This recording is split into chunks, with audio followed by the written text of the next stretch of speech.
Chers téléspectateurs, nous voici pour vous présenter notre et votre émission préférée, La culture et la Bible.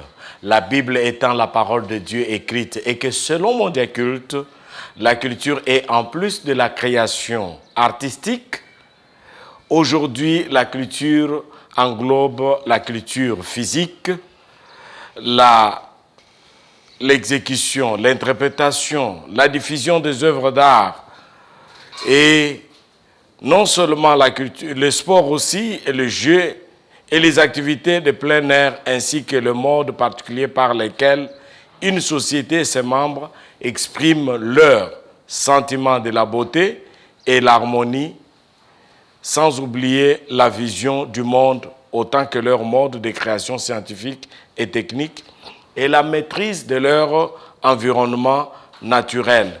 Cela étant, aujourd'hui, nous allons vous parler de quelques aspects concernant le peuple Kété. Donc, je vais m'atteler sur le peuple Kété en prenant quelques aspects. Nous allons voir si ce sera nécessaire de continuer. Laissez-moi d'abord vous donner le briefing concernant l'origine des peuples Kété. Les Kétés sont une population d'Afrique centrale qui sont en majorité dans la région des plateaux en République démocratique du Congo. Ils sont dans les territoires de Luiza, Mbaya, Kamiji, Mwenedjitu, Mweka, Libaya, Libalia plutôt, Luebo et Chikapa. Ce sont des territoires où vous pouvez trouver les Kétés.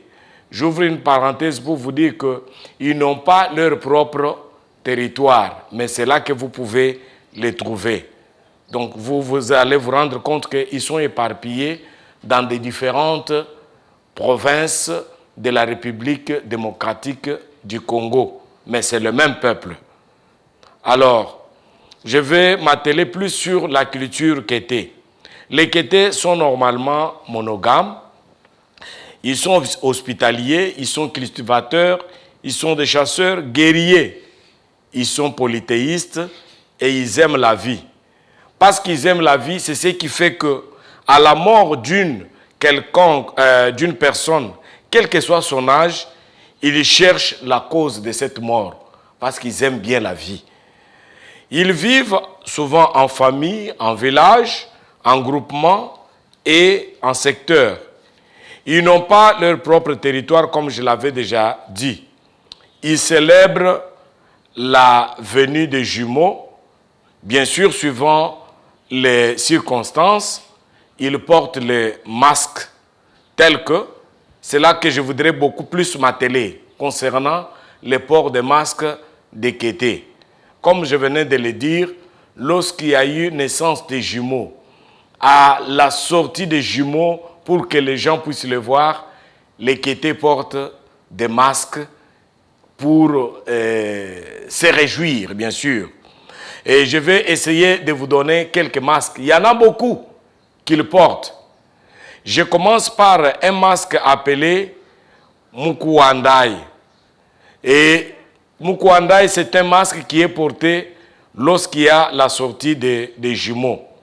Il y a aussi un autre masque appelé Muninga. Et Muninga joue un grand rôle. Son rôle, d'abord, c'est pour sécuriser les badis qui sortent de la brousse. Et qu'est-ce qui se passe? Ici, j'aimerais soulever quelque chose. Le peuple Kété, c'est un peuple éducateur. Ils ont un système tel que, pendant une période donnée, ça peut être 2 mois ou 3 mois, on prend les jeunes garçons, ils vont en brousse, et là, on leur apprend, ils suivent l'école de la vie. On apprend aux jeunes garçons comment être homme, comment devenir homme. Ce n'est pas le fait d'avoir le sexe masculin qui fait de toi homme, mais tu dois être capable de relever certains défis. C'est comme ça que les Kétés ont un système, et ça s'appelle Boadi ou bien Mukanda. Et lorsqu'ils sont là-bas, il y a certains masques qui apparaissent. Parmi ces masques, il y a Muninga, il y a d'autres, je vais parler de cela. Bon, ça c'est un élément quand même qui est avant même que l'homme blanc amène les systèmes éducatifs que nous avons, les peuples qui étaient depuis longtemps, lui a toujours ce système jusqu'à aujourd'hui. Et quand il s'agit des femmes, on parle des Luambu. Les femmes, les jeunes dames vont en brousse, ils sont initiés comment être dames. C'est ce qui fait que les femmes qui étaient, quand elle est épousée, c'est difficile de la répudier. Elles savent comment maîtriser. Donc chaque femme qui était bien formée, elle sait comment maîtriser le mari. Pas avec des fétiches, mais la manière de vivre. Donc ils sont initiés à ça. Et quand ils sortent, c'est sous une cadence musicale. Mais je parlais de Muninga. Muninga, son rôle, c'est quoi? Tout le temps où les jeunes garçons sont en brousse, Muninga sort de temps en temps de la brousse et il donne les informations. Par exemple, lorsque les Badi, parce que les jeunes gens qui sont allés à Mukanda ou bien à Bouadi, qui sont en brousse, lorsqu'ils doivent apparaître, avant qu'ils sortent, c'est Muninga qui est chargé de donner les informations. Je peux dire, je peux le considérer comme un journaliste. Donc, il vient informer au village, il a le rôle même de sens, il joue même le rôle d'animateur culturel comme je suis là. C'est-à-dire, il est appelé à sensibiliser les villageois. S'il y avait la malpropriété, allez, il sensibilise les villageois. Mettez de la propriété. Alors, les jeunes gens doivent sortir. On ne les appelle pas les jeunes gens, c'est moi qui les appelle. Hein. Ils sont des gens qui sont beaucoup appréciés parce qu'ils sont très bien formés là où ils sont en brousse. Alors maintenant, c'est Muninga qui a la charge de donner les informations que non, tel jour, ceux qui sont allés en brousse vont apparaître parce qu'ils peuvent apparaître au village même 3 fois. Et avant qu'ils apparaissent, c'est Muninga qui est le précurseur qui vient annoncer. Il a la charge non seulement d'annoncer la sortie des Bouadi, parce que le Badi, ce n'est pas tout le temps. Il y a plusieurs circonstances. S'il y a une autorité qui vient au village, Muninga aussi apparaît. C'est un sensibilisateur. Il annonce que, attention, tel jour, nous allons accueillir telle autorité. Admettons que le président de la République pouvait arriver dans un village de Bakété, Muninga sort avant pour annoncer. Il joue aussi le rôle comme les motards, mais les motards, eux, sont sur des motos, et Muninga est à pied. Et il utilise une voix métamorphosée. Ce n'est pas une voix comme la voix d'homme comme telle, mais c'est une voix audible. Il utilise la langue kété que les autres parlent. Mais si c'est quelqu'un qui connaît plusieurs langues, des fois il utilise aussi d'autres langues pour donner le message. Lorsqu'il s'agit de parler à un visiteur qui est venu, si Muninga veut lui donner le message, il peut utiliser d'autres langues, mais la langue utilisée principalement, c'est le Tchikété. Alors, à part Muninga, il y a l'autre. Donc je disais qu'il est là pour annoncer les différents événements en fait. Il y a aussi l'autre qu'on appelle Kishwadi. Kishwadi, son rôle c'est quoi? Lui, il est le précurseur pour annoncer l'apparition d'un autre masque appelé Inuba. Quand je parle de masque ici, on a utilisé plusieurs matières.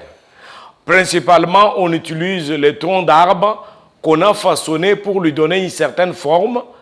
Et parfois, on peut utiliser des raffias, mais c'est un humain, un homme bien sûr initié, qui a été formé. Un homme qui n'a jamais été dans l'école de la vie, il ne peut jamais porter ce masque. Ça, c'est un autre détail. Alors, Inuba, lui, annonce l'apparition, en fait, Kishwadi, lui annonce l'apparition de Inuba. Et quand il vient aussi, il anime la population. La danse ne manque pas. Parce que Inuba, pourquoi il doit être précédé par Kishwadi? Parce que Inuba est considéré comme les grands masques. Vous allez voir quelques vidéos, je pourrais vous faire voir cela. Mais suivez d'abord, c'est que je vous présente quelques masques, parce qu'il y en a beaucoup. Il y a aussi Kamakengu. Kamakengu, quand il s'agit d'un seul, mais des fois, vous pouvez avoir plusieurs. Quand il y en a beaucoup, on parle de Tumakengu. Alors, Tumakengu apparaissent quand? Lorsqu'il y a la mort d'un grand chef ou d'un chef coutumier. Les chefs coutumiers, ça peut être un chef appelé Shashengi, ou bien un autre appelé Kikambu, un autre qui appelé Kimikambu, un autre appelé Meswabula. Alors, donc, lorsque une de ces autorités, c'est un notable, lorsqu'il meurt, il y a l'apparition de plusieurs Tumakengu. Là, j'utilise la langue qui était. On dit Kamakengu quand il s'agit d'un seul, et il y a Tumakengu quand il s'agit de plusieurs. Alors, le nombre de Tumakengu détermine même le niveau du pouvoir qu'a. Shashengi, c'est le haut, le numéro 1. Mais Shashengi travaille avec d'autres notables, alors il y a le nombre. Le nombre peut varier de 9, de 8, de 7, de 6. S'il y a par exemple le moment de l'enterrement, on compte 9 Kamakengu, là on peut dire, ah, le chef qui était décédé là, c'est un Shashengi. S'il y a par exemple 8, on peut déjà déterminer que non, il s'agit de Kikambu. Quand il s'agit de 7, on peut dire il s'agit de Kimikambu. Quand il s'agit de 6, on peut dire il s'agit de Meswabula.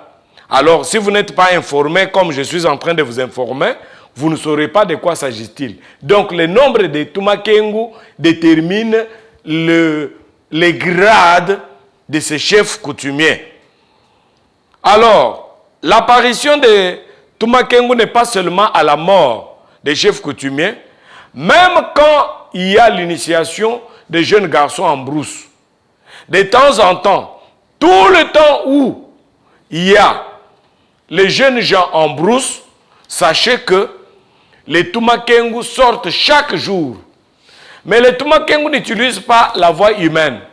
Ils utilisent une sorte de sifflet. Et les Tumakengu, quand ils apparaissent, c'est pour jouer surtout avec les dames. Et puis, les Tumakengu dansent. Les Tumakengu sont considérés comme épouses à Muninga. Et maintenant, comme on considère Muninga comme étant époux ou mari, et que Tumakengu ou Kamakengu est considéré comme épouse, il y a l'autre masque qu'on appelle Kayeki. Kayeki, c'est considéré comme l'enfant de Muninga et de Kamakengu. Lui aussi, le Kayeki a le rôle d'animer les femmes à danser avec lui. Muninga, comme je venais de le dire, c'est pourquoi je vais demander à la régie de nous balancer un peu la vidéo où il y a Badi et Muninga. Parce que je vous ai dit que lorsque les initiés que nous appelons Badi sortent de la brousse, ils sont accompagnés de Muninga qui assurent leur sécurité. C'est-à-dire, aucun initié ne peut arriver tout près des Badi, ceux qui viennent de la brousse. Aujourd'hui, il y a certaines sociétés, bon, là c'est moi qui dis, hein, on peut les considérer aussi comme les scouts ou bien comme des JA. Mais je ne sais pas si les JA sont initiés à l'école de la vie. Parce qu'eux là-bas, ils font 2 mois ou 3 mois en brousse. En brousse où il n'y a pas de maison. Mais ils sont vraiment, ils vont faire face on leur apprend les différents métiers et comment être véritable homme. Suivons un peu ces vidéos.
Merci beaucoup la régie.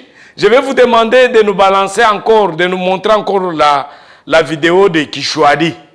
Parce que les téléspectateurs sont curieux pour voir Kishwadi. Suivons ensemble.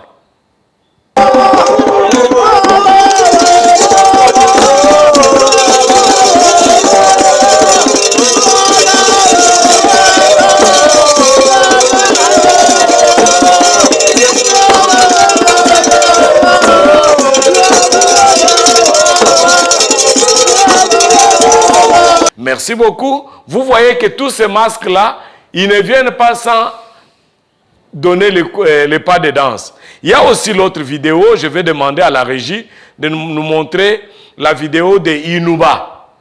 Parce que les téléspectateurs ne connaissent pas par Inuba, je voudrais que nous puissions voir.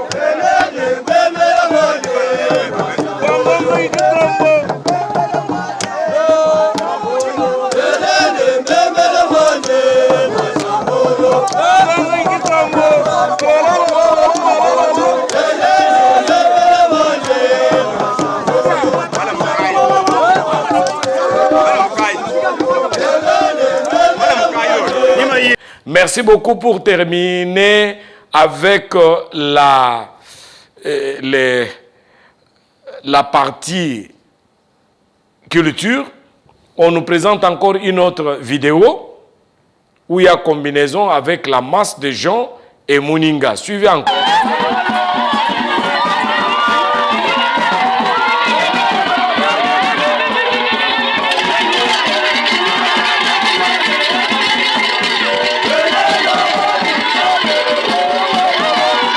Parce que notre émission est intitulée La culture et la Bible, je voudrais faire un pont entre ce que nous venons de voir, quelques éléments que nous venons de voir dans la culture qu'était par rapport à la parole de Dieu. Lorsque nous lisons l'évangile selon Matthieu chapitre 3, verset 3, on nous fait voir que Jean est celui qui avait été annoncé par Ésaïe le prophète lorsqu'il dit « C'est ici la voix de celui qui crie dans le désert. Préparez le chemin du Seigneur, aplanissez ses sentiers. » Qu'est-ce que je voudrais dire par là? Nous avons vu ici que tel masque dans la culture qui était pouvait préparer l'arrivée de tel autre masque. Je vous avais parlé par exemple de Kishwadi. Kishwadi qui sort pour annoncer l'arrivée de Inuba. Je vous avais dit par exemple de Muninga qui sort pour donner le message, pour informer aux villageois que attention, mettez de la propriété parce que quand les initiés vont sortir, ils doivent trouver les terrains balisés. C'est comme aujourd'hui lorsqu'il y a mariage religieux, nous voyons les filles d'honneur et les garçons d'honneur qui sont comme des précurseurs pour montrer que non, attention, l'homme va entrer ou bien bientôt c'est la femme qui va faire son entrée dans la salle. la même chose, nous avons un événement très important pour toi et pour moi.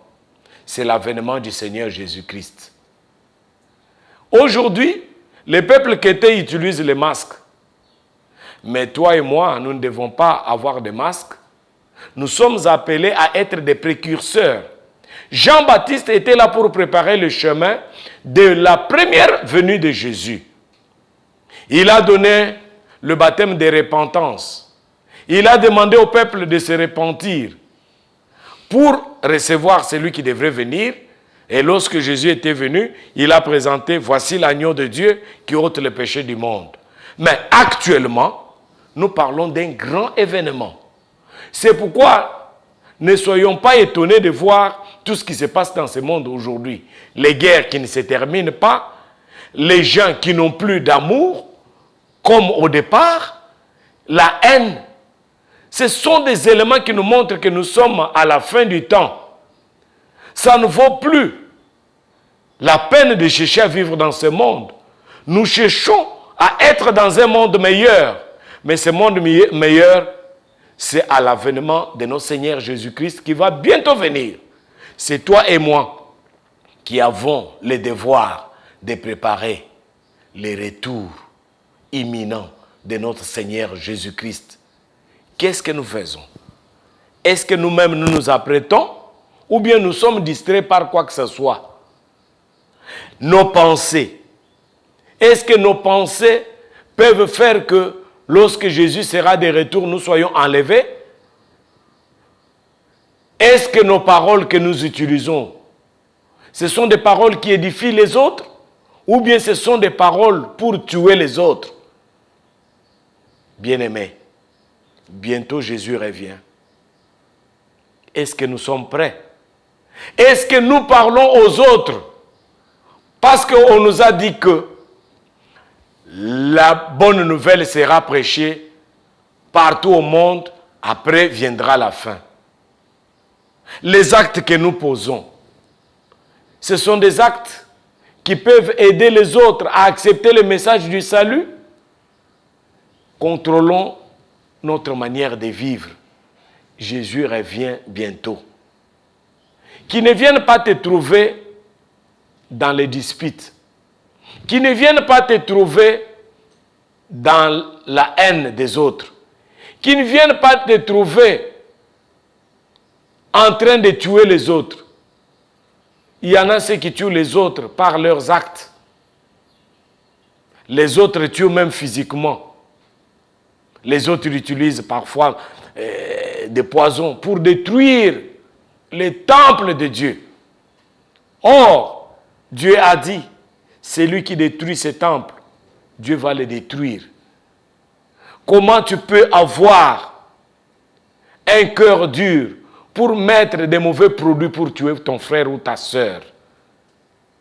Sache que nous n'avons qu'un seul ennemi commun, c'est le diable, l'ennemi de Dieu.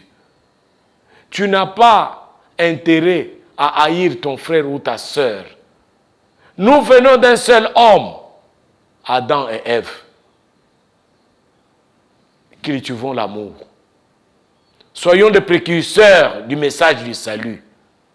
Voilà ce que j'avais à vous présenter aujourd'hui en parlant du peuple quêté qui utilise des masques dans leur culture et que ces masques sont comme des précurseurs pour annoncer certains événements ou pour annoncer l'arrivée de telle ou de telle autorité. Mais dans cette émission, je vous parle du roi des rois, du Seigneur des seigneurs, Jésus-Christ. Il vient bientôt. Apprête-toi. Nous sommes à la fin.